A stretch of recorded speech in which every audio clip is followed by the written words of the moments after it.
Ron DeSantis signs an anti-riot bill into law. Breonna Taylor's mother calls out BLM for what it is. And Maxine Waters, as usual, incites more violence. I'm William Hall, and this is The William Hall Show.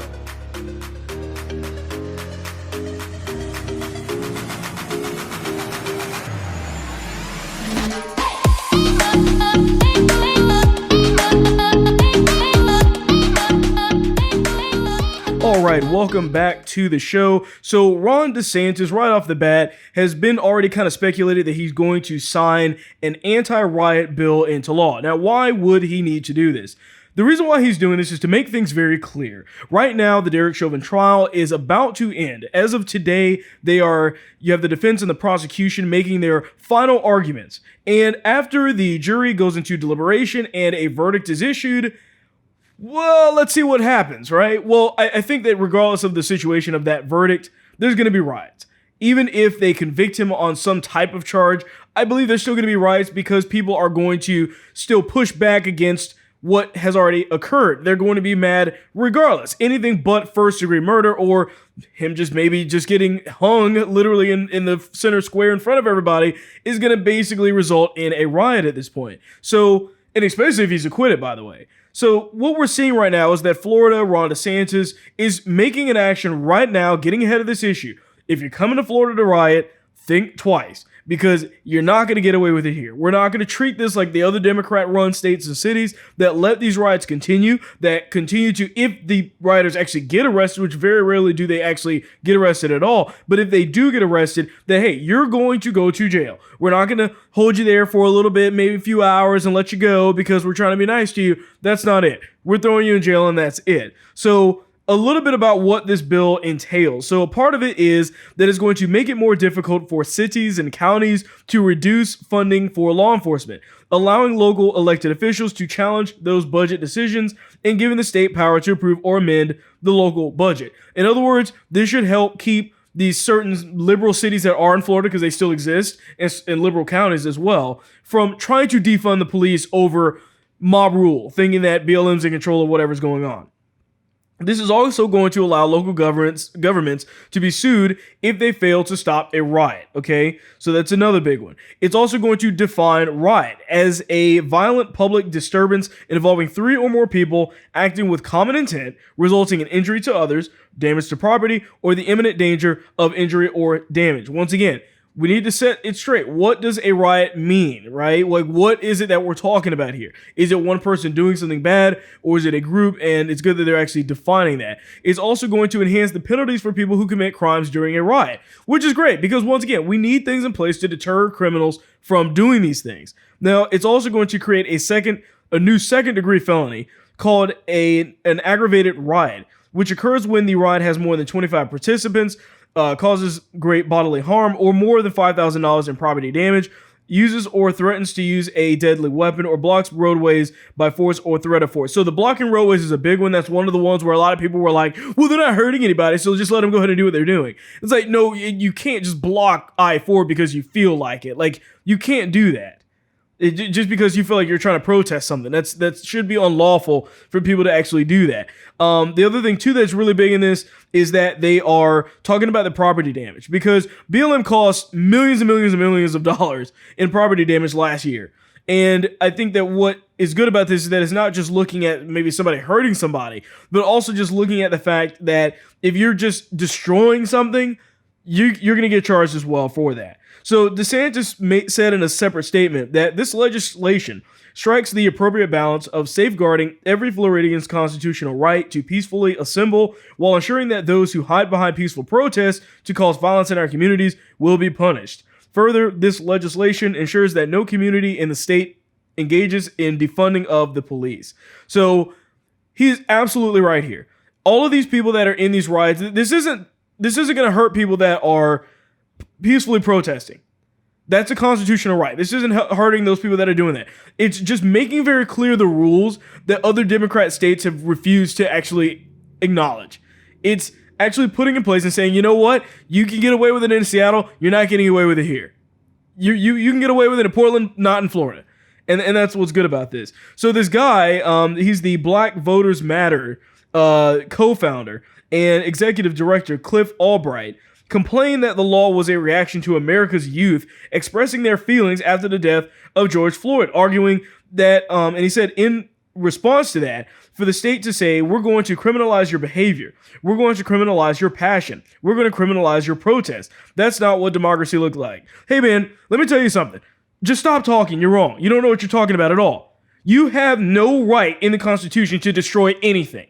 I don't care how mad you are. I don't care what you think the situation calls for. That's not what the United States means. It doesn't mean, hey, if somebody wrongfully kills somebody, even if you believe it's wrongful or whatever, and it's up for debate or not, you don't get the opportunity to just go murder their entire family because you feel like it.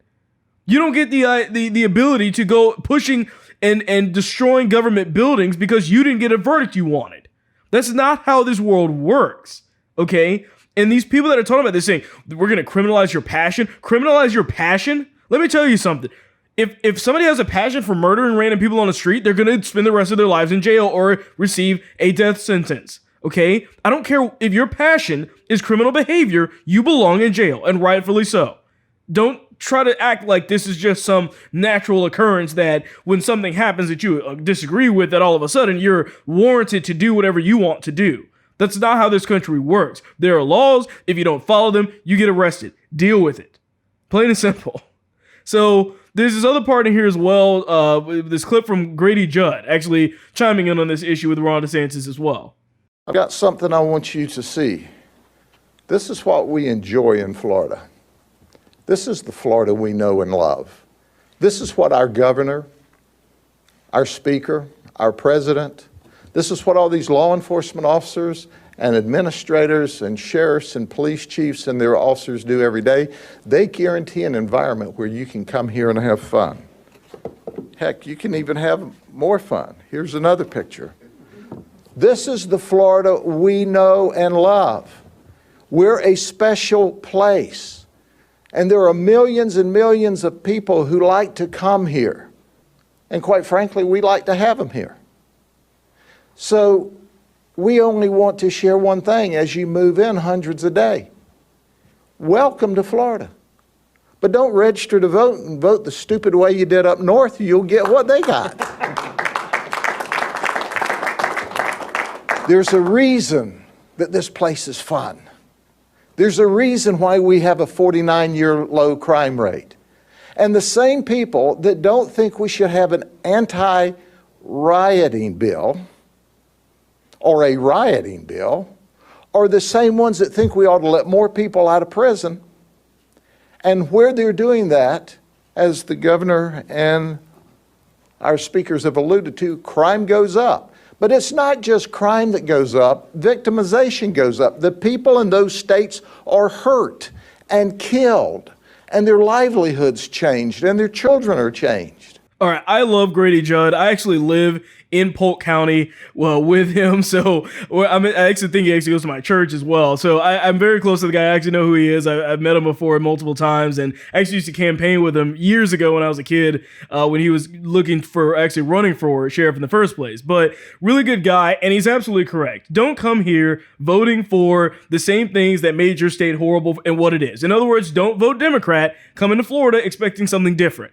You know what I mean? Like if you make a stupid decision by voting for Democrats for 20 years and it hasn't warranted you anything good and nothing's good has come out of it, and you're moving here to Florida because it looks a lot better, don't come here and ruin the state too. That's a big deal. And I hope people realize that. I hope more people understand that. Like if you didn't like it up there, don't come down here messing it up for us and the people that actually had enough common sense to elect good leaders for our state. So, police officers also need to know that the department has their back. I think that's something that's lacking so much in our country right now. When you look at this Derek Chauvin trial, how pretty much at any given point in time, if a police officer does something, the police department is the last one to be in defense of the cop. They're like, hey, here's their information, here's their name, here's everything you need to know. We have nothing to do with them anymore. We didn't tell them to do any of this stuff. You're on your own. Bye. And they leave them alone. And it's nice to see that Grady Judd is one of those people that, you know what, if his officers does something, like, he's going to have their back for it. That doesn't mean illegal behavior. But what it does mean is that if you aim a gun at, one of his officers, he says, we're going to shoot you as many times as we feel necessary. And I'm going to defend them no matter what because of that reason, to be able to defend themselves and go home safely to their families. And I think we need to see more of that in the United States, more of this from more police departments, of sheriffs stepping up and saying, we're not going to take this stuff from you guys. We're not going to.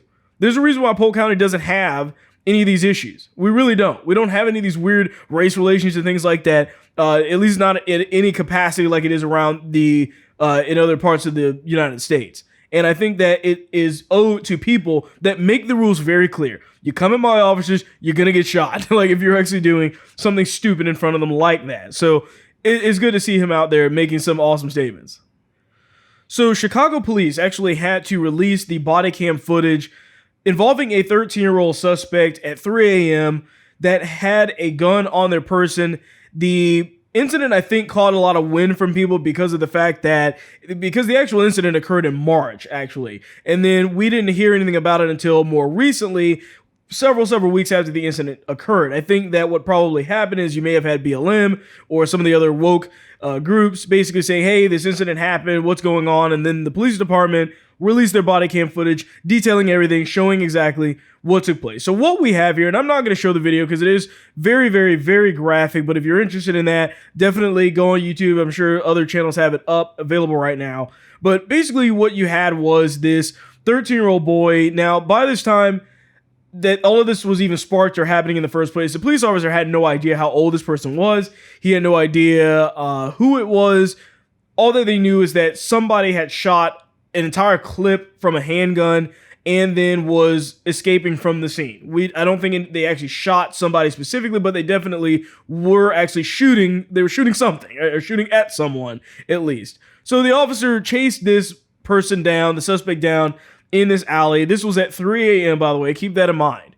And throughout this whole entire incident, what you have is the suspect. The officer gave several commands and said, hey, put it down. He's like shouting at them the entire time. Stop where you are. And then what you basically see over the course of maybe literally a second is the suspect pull out a handgun from his pocket with his back to the officer. He turns around and then drops the handgun while he's turning around. The officer shoots him. Okay. The officer literally had in the blink of an eye to decide whether this guy was going to shoot him or not. And the officer chose to down the suspect. And at that point, he immediately started administering aid to that person. So he was doing CPR on them. He called for EMS to arrive. You could tell that the officer was rattled by what obviously took place because you don't know. You don't know. And the obvious wise decision in this situation is never pull out your handgun when an officer tells you to stop or freeze. And that's basically what this kid did. Obviously, it's a very stupid decision. The fact is that the gun was empty. Now, a lot of people are like, oh, well, that's all. Why would he shoot him? I mean, of course, the cop wouldn't know that until after, they are obviously able to inspect the handgun and all that. But what it really shows is that the kid just literally fired 9 rounds somewhere at someone, right? So this kid was basically a massive gang banger. They did all of the stuff that you would never suspect somebody at the age of 13 to be involved in. So what you have is a bunch of journalists and activists on Twitter and on some of the other fake news organizations that are coming out and saying that Adam Toledo was not armed at all. He was unarmed, which is a complete lie. I mean, if we need to do is look at the video to see that is a complete and utter lie. His nickname, by the way, amongst the gangs that he was a part of was Lil Homicide. 13 years old, folks. This isn't exactly, once again, another model citizen that we're looking at. Now, the guy was actually Hispanic. 13-year-old child or boy is Hispanic, not black at all. But you still had a bunch of the Hispanic or Latino organizations on Twitter coming out and trying to virtue signal over this and saying, oh, well, we need to protect our Latinx people. Of course, it's just sickening to me that they use this opportunity when a Hispanic person is shot by the police, and instead of talking about something reasonable, they're using it to push the LGBT stuff with the whole Latinx thing. It just shows that they have no sensitivity whatsoever to actually what's going on. So the shell casing that they found did match Toledo's gun, and they also realized that he had just gotten a Latin King gang tattoo and was in gang territory as well. So what this really is to me is a failure of parenting. So many people are going to look at this, the kind of crazy left-wing people, they're going to look at this and say that this was another incident of police brutality. But my thought is, what in the world is a 13-year-old boy doing out in the streets of Chicago at 3 a.m. with a handgun? You're going to tell me that that is police brutality. But what is this child doing out there in the first place like this? This is a 100% parent issue, because apparently there was a report, because they spoke to, obviously, the boy's parents, and the mother said that he was actually missing for 2 days, and she never reported him missing, by the way. Didn't even bother. Which tells me that it's probably not the first time that he's gone missing. Wouldn't have been the last. And that she's also a terrible parent. That's what we're talking about here. We're seeing in our society overall a failure of parenting. A failure of parents doing their jobs. Telling their children not to resist arrest. Teaching them the basics of how to obey authority. Obey just basic authority. Like a police officer or a teacher. There's no reason on planet Earth why a 13-year-old needs to be out with a handgun in Chicago at 3 a.m. And yet the left-wing people would just probably not even mention his age. You just say, oh, it's more police brutality. Clearly, that's what it is. You know, the officer had no idea what was going on into that situation. And many officers have already chimed in on this issue. They have less than the blink of an eye to basically make a decision of whether they're going home or not, whether that guy was pulling a gun to shoot them, whether they were pulling it to drop them. And once again, if you have any common sense, you don't pull out a gun on the cops, even if it's your own concealed carry. You know what I mean? Like, if you're getting pulled over and you've got a concealed carry for a gun, and the officer's just giving you a ticket, you're not like, hey, officer, just pull out your gun real quick. Let me just make sure you're aware that I've got this piece on me. That's not what you do. That's really stupid, right? Even anybody with any common sense knows that. When I worked 911 dispatching, we oftentimes would tell callers that if you have a 9mm or any gun on you in kind of your first wave of defense of trying to fend off somebody that may be trying to break into your home or something like that, put the gun away before the officer gets there. Because you don't want the officer to get on site and mistake you for the person that's actually trying to break into your own house. It's common sense. It's common sense, but you still need to tell people that kind of stuff every once in a while. So either way, it's a sad incident. It really is. But I think the real sadness part is the massive failure of parenting in general that we're seeing in our society today. So just a quick reminder that I do have a Patreon where you can donate directly to the show. And please remember to leave a review if you're listening on Apple Podcasts, as it does help the show out. I released a separate video on this situation. It was involving the co-founder of BLM, Patrisse Cullors. And she had purchased about $3.5 million worth of property spread out across the United States. Pretty decently sized houses, or at least in a very, very, very expensive neighborhoods. And so, of course, she was getting a lot of backlash from even BLM people, or BLM supporting people, that were basically calling her out, saying, why in the world would you do this? Where are you getting this money from? It's clear you may be taking it from the BLM fund. It's clear that you don't care about black lives or black people or black businesses or neighborhoods, because the first thing you did was move completely out of those black neighborhoods. So getting into a little bit about what this is going on, she actually was on in this clip here talking about her, or I guess giving her best justification as to why she had this property in the first place. Also a critique, though, from the left that would say, if you are a trained Marxist, if we're talking about a certain kind of radical politic, that extravagant homes of any sort or multiple properties of any sort is itself contradictory to the ideology that you hold. And so it's not about having money per se, but that it's about, or about property per se, but it's about there being a potential contradiction between your expressed politics and your lived practice.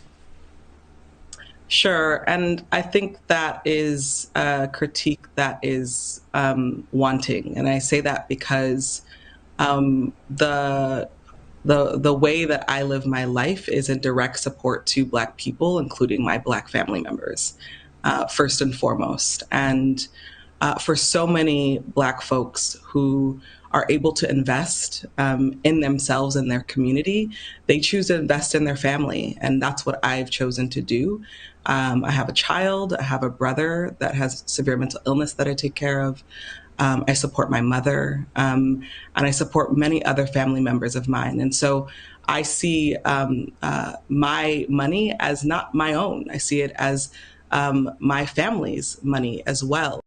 What I can't seem to find out is why in the world the black community has not sued this lady with a bunch of class action lawsuits by now. None of that money went to help the black community, by the way. Never has. We have no evidence that any of that money went to help out any black person except her. Let's keep that in mind. Or Democrat politicians. That's all we've got. But we have no proof showing that she's helped the black community out whatsoever. When the rubber meets the road here, this lady has embezzled money from what it looks like. Looks like she has also tried to avoid tax laws by funneling the money through some other corporate entity, which is how she's buying the properties in the first place. She was hoping people wouldn't see this, by the way. Because my thought is that if she really didn't care all that much about this stuff, why are you funneling the money through a corporate entity then? Why not just pay it right out of BLM? Because, or pay it right in her name, I mean. Because what she's trying to do is cover it up. That's what this is. And it obviously didn't work. People found out anyways because people aren't idiots and she treats people like they're idiots. But you have this problem where clearly she is trying to avoid some type of taxes, trying to hide the amount of money she's spending here. If she thought it was a good look, she would have just bought it in her own name and been done with it. But that's obviously not what's going to happen. Now, what would, and you probably remember the video clip from, I think, 2015, where she was talking about the fact that she is a trained Marxist. That's what she says they do. And if you remember that clip, what we're talking about here is a trained Marxist that is buying a bunch of private property. So what would Karl Marx actually think of all of this? Does it align with those views that she apparently stands by and is a part of how she's trained, apparently? So, first of all, let's talk about private property for a second. So, the distinguishing feature in communism is not the abolition of private property generally, but the abolition of bourgeois property. This idea of private property is the final expression of a system and producing and appropriating products that is based on the class. And the point with all of this is that the idea of private property in and under Marxism is that it shouldn't exist for the middle class and up. That it's this outreaching or outpouring or the result that you get from this organization that is clearly not Marxist at all. And the thing is that he didn't believe in that whatsoever. The idea, or in the theory of communists, may be summed up in a single sentence that they should abolish private property. So that doesn't line up either. Now let's look at family. That's something that she also brought up in the video as well. And basically what that goes on to say here is that on what foundation is the present family? The bourgeois family based. It's based on capital, on private gain. Its completely developed form, this family exists only among the bourgeoisie. But the state of things finds its complement in the practical absence of the family, along with proletarians and the public prostitution. The idea behind all of this is just the fact that the family, the private property, all of this stuff are things that the middle class and up get to enjoy. And her, I'm sure she's way higher than the middle class, or she's buying $3.5 million worth of property. So all the stuff that apparently she is saying she is about being a trained Marxist is completely a lie based off of her actions, because those don't line up with those beliefs whatsoever. But here's the thing. She's really an entrepreneur. She's a person that funneled money from BLM, an organization that she does not really believe in. She's a lesbian. She's somebody who is married to another woman and has taken all of that money and has tried to, I'm assuming, avoid some type of taxes on that said money, and is buying a ton of property all over the place. I mean, she was actually eyeing property in Miami, valued anywhere between $5 to $20 million for all of the properties there.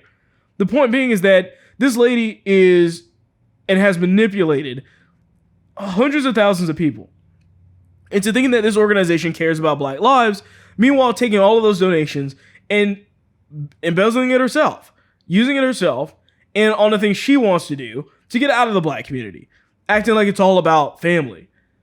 The point is that these people are liars. That's what they've been for the longest period of time. All you need to do is open your eyes to the incidents and what's going on here. But just imagine speaking out as a leader of an entire race in the name of equality, despite living in the greatest country in the world, where your race is doing better than any other country in the entire world, by the way. Now imagine leveraging all of that power gained in that position for fame and fortune just to spend it on yourself. You know, what would MLK say? what would MLK's thoughts be on this entire situation? Would it legitimately be that he's okay with somebody doing that? What if Martin Luther King did that? What if he was asking for all of these donations, meanwhile he was living up in a penthouse in an all-white neighborhood, buying $3.5 million worth of property? Would that be okay? Would he have a day named after him today if that was the case? I highly doubt it.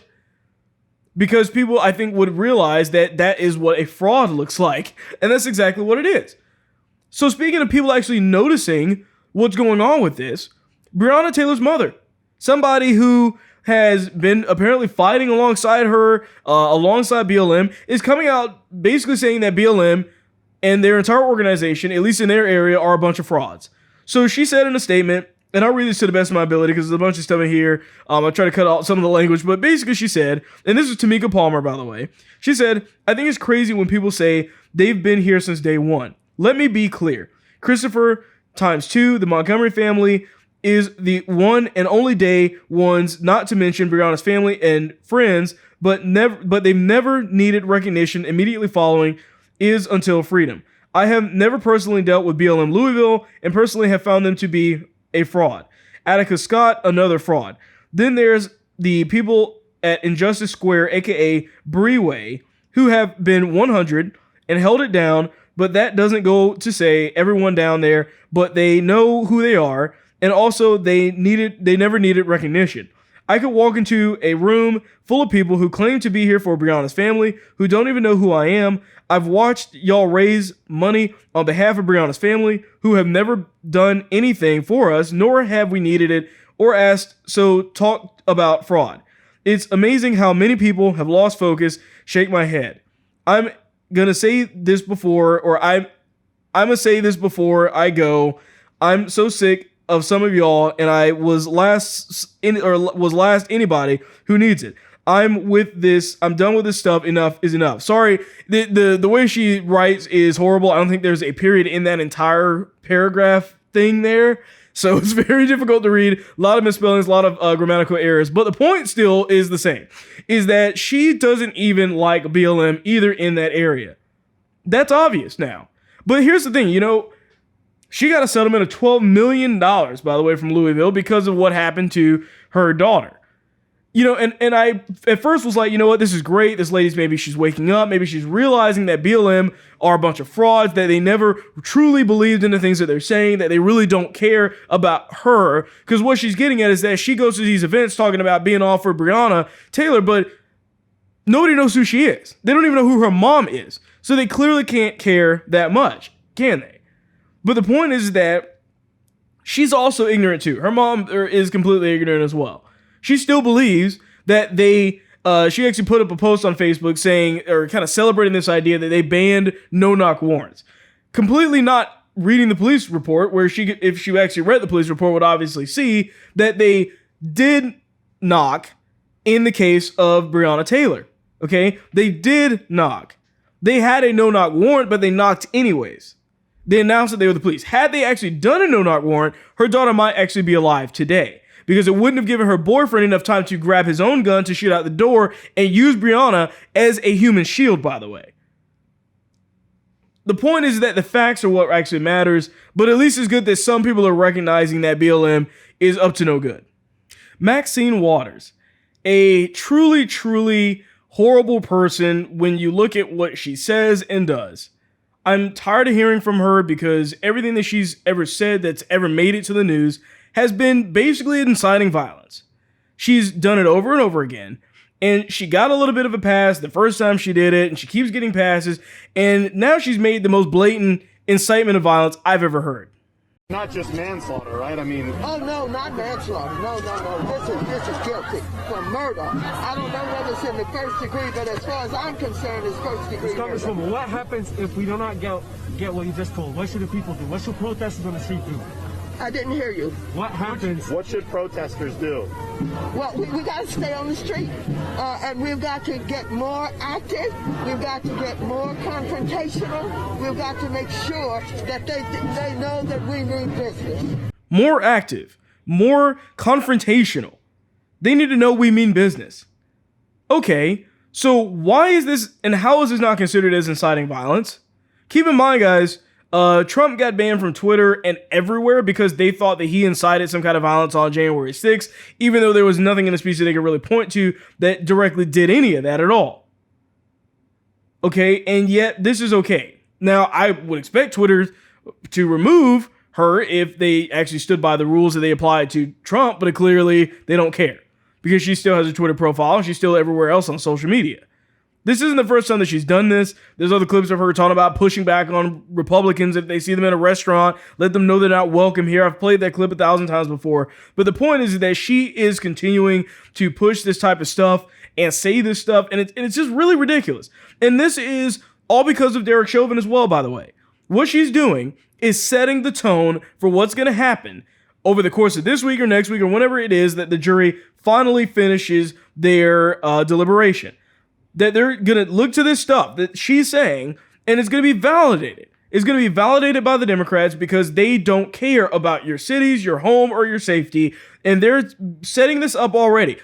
Go out there and riot. When you don't like something, destroy everything. Remember, these are not peaceful protests. That's not what this is. This is do whatever you want to do. It's all fair game. You know, she doesn't want a fair trial. I mean, you heard her in there basically saying, that was murder. It's murder. I don't want to hear the evidence. I don't care. It's murder. Why? Why? Have you watched the trial, lady? Have you watched a second of the trial? Or are you still sitting there looking at that 8-minute whatever video from someone's phone, completely ignoring all of the other evidence that's there? That's the problem that we have with these people today. They legitimately see a fair trial as being racist. That the fact that Derek Chauvin even has a defense is automatically considered as racist somehow. It's ridiculous. So this other, and last story for the day, there's this lady, this 23-year-old. She actually died in a hospital after having an abortion due to what they're assuming is from the actual abortion itself. So, like I said, this is a 23-year-old woman died in a hospital in San Martin in the Argentinian province of Mendoza last Sunday, 4 days after having undergone a legal abortion in the neighboring town of La Paz.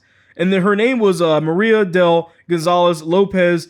Her death was attributed to a hemorrhage and a general septicemia, and according to what is known of at least from the autopsy report. Now, the judicial investigations are underway to determine whether her death was related to the abortion or whether she fell victim to medical malpractice. But what is known is that she was a rising figure in the pro-abortion Union Cívica Radical, a historic Argentinian left-wing party affiliated with the Socialist International, having been elected last year as president of the youth section of the Radicals in La Paz. So, what we're talking about here is a situation where that is obviously tragic. It's not a good thing. Of course, I don't think there's anybody on planet Earth that's like, oh yeah, she deserved to die. Like, that's horrible. We should never say that.